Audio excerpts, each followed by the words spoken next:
జనాభా లెక్కల సేకరణ చాలా కీలకమైన బాధ్యత అని జనాభా లెక్కల సేకరణ అసిస్టెంట్ డైరెక్టర్ శ్రీనివాసరావు అన్నారు.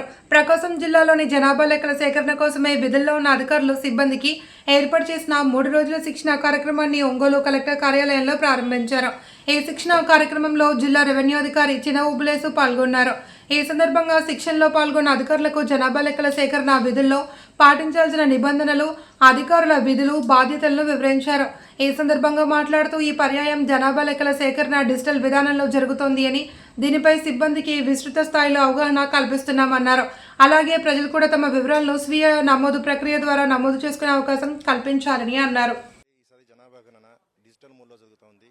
సో మనము ప్రతి మండలాన్ని రెవెన్యూ గ్రామాలుగా తీసుకొని రెవెన్యూ గ్రామాన్ని బ్లాకులుగా విభజించి ప్రతి బ్లాక్ను కూడా ఆన్లైన్లోనే మనం బ్లాకులు గీసి కన్సర్న్ 8 మందికి సూపర్వైజర్స్కి మనకి ఫీల్డ్కి పంపిస్తాము బ్లాకులుగా గీసి.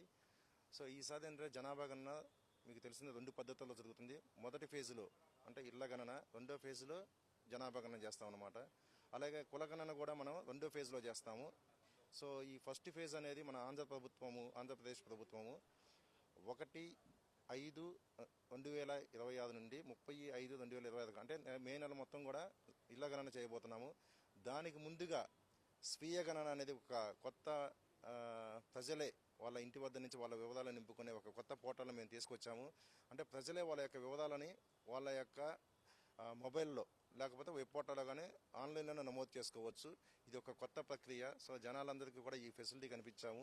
అలాగనే ఈ సర్వేలో ఏంటంటే ఇళ్ళకు సంబంధించి వాళ్ళకి ఎటువంటి వసతులు ఉన్నాయి, అలానే డ్రింకింగ్ వాటర్ ఉందా లేదా, వీళ్ళ ఇంటి కండిషన్ ఏంటి, గోడకు కానీ నేలకు కానీ పైకక్కుబడిన ఎటువంటి మెటీరియల్ వాడుతున్నారు, అలాగనే ఆ ఇంట్లో ఏమన్నా చిన్న చిన్న కిరోసిన్ ఎలక్ట్రిసిటీ ఉందా లేదా, అలాంటి 33 అంశాలతో కూడిన ప్రశ్నావళిని మనం ఇంటింటికి పంపిస్తున్నాము.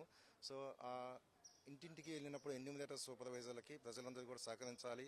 ఈ జనాభా లెక్కలు యాక్చువల్గా 2021లో జరగాల్సిన జనాభా లెక్కలు కోవిడ్ వల్ల మనకి పోస్ట్ పోయిన్ అయ్యి, సో 2011 తర్వాత ఇప్పుడు స్టార్ట్ అయినాయి. కాబట్టి ప్రజలందరూ కూడా ఈ డిజిటల్ జనగణనకు సహకరించాలి. అలానే అధికారులు కూడా సమర్థవంతంగా ఈ జనాభా గణన కార్యక్రమం ముందుకు తీసుకెళ్ళి తద్వారా జిల్లా యంత్రాంగానికి అలాగే రాష్ట్ర యంత్రాంగానికి మంచి పేరు తీసుకురావాలని కోరుతున్నాను.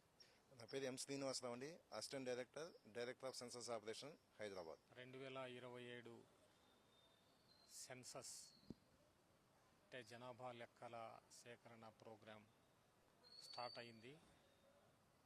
ఈరోజు మన ప్రభుత్వం యొక్క ఆదేశాల ప్రకారం ప్రకాశం